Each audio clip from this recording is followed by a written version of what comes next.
أسعد الله أوقاتكم وأصلح الله أحوالكم وبارك الله لكم في أعماركم وذرياتكم وممتلكاتكم. بعد موضوع أمس اللي هو هوس الشنط جاتني تعليقات كثير تدل على اهتمامكم بالموضوع وأهميته. سرني كثير أن التعليقات تبين اهتمام نسائنا بمظهرهم وفي نفس الوقت اهتمامهم بالحكمة في اقتناء والعناية بالشنط. الرجال بالطبع كانوا يتشكون من مدخراتهم اللي طارت في شنط يرونها من الاكسسوارات، فالله يعينهم على التخطيط المالي والجمالي لعوائلهم. ما كنت أفكر أطول في موضوع هوس الشنط، ولكن كثرة التعليقات والأسئلة شكلها بتدفعني إني أتكلم أكثر. جاتني أسئلة وتعليقات كثير، لكن في سؤال تكرر كثير وهو كيف نعتني بالشنط. الحقيقة ماني خبير في هذا الموضوع، بس تعالوا نفكر مع بعض. خلوني أتكلم مان تو ومن، يعني رجل لنساء. خلوني أسوي تناظر بين اعتناء الرجل الرصين بسيارته واعتناء المرأة الأنيقة بشنطتها. لا تستغربون هالتنظير، ترى عناصر التشابه ما بين السيارة للرجل والشنطة للمرأة كثيرة جدا. زي ما تشعر المرأة بخصوصية الشنطة بالنسبة لها، الرجل يشعر بنفس الخصوصية في سيارته بالنسبة له. وزي ما تبين الشنطة أناقة المرأة ومستواها الاجتماعي، في السيارة تبين أناقة الرجل ومستواها الاجتماعي أيضا. ترى حتى في القيمة بعض الشنط قد توازي سعر السيارة إن لم تزيد. تعالوا نبدأ المقابلة بين العناية بالسيارة والعناية بالشنطة. أولا، الرجل قبل ما يشتري السيارة تجده يبحث كثير ويسأل عن قدرة السيارة ومواصفاتها، وكذلك المرأة المفروض تسأل عن شنطتها بشكل جيد. أولا تسأل عن الجلد كيف مدبوغ، هل هو مدبوغ بمواد كيماوية ولا مواد نباتية، وكيف العناية به في كل حالة.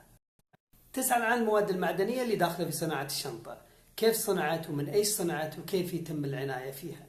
الرجل وهو يسوق سيارته يحاول يجنب المناطق الوعرة والمطبات، ولما يوقفها في مكان بعيد عن التأثيرات الحرارة والأجواء السيئة. للأسف في الأماكن العامة نشوف كيف بعض النساء يتعاملون بقسوة مع أشنطهم، وخصوصا لما توصل البيت وترميها كأنها طيارة مضروبة بصاروخ ستينجر. زي ما الرجل يهتم بسيارته في الجراج، لازم المرأة تهتم كثير في تخزين الشنطة في مكان يكون بعيد عن الحرارة والرطوبة والتأثيرات السيئة. الرجل لما يخزن سيارته لفترة طويلة تلاقيه يستخدم الكار كفر اللي هو الطربال. انتوا كذلك استخدموا الدست باجز للشنط.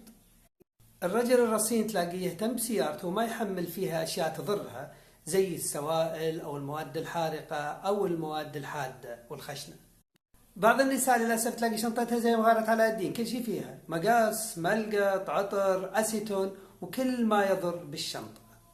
اسمحوا لي أترككم صلاة العشاء وارجع لكم. الله يتقبل طاعاتنا وطاعاتكم.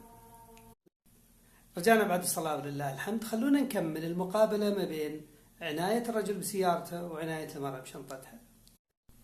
تجد الرجل في العادة يحافظ على سيارته باستخدام بعض المواد الخاصة بتنظيف الجلود وتنظيف المعادن وتنظيف الكفرات.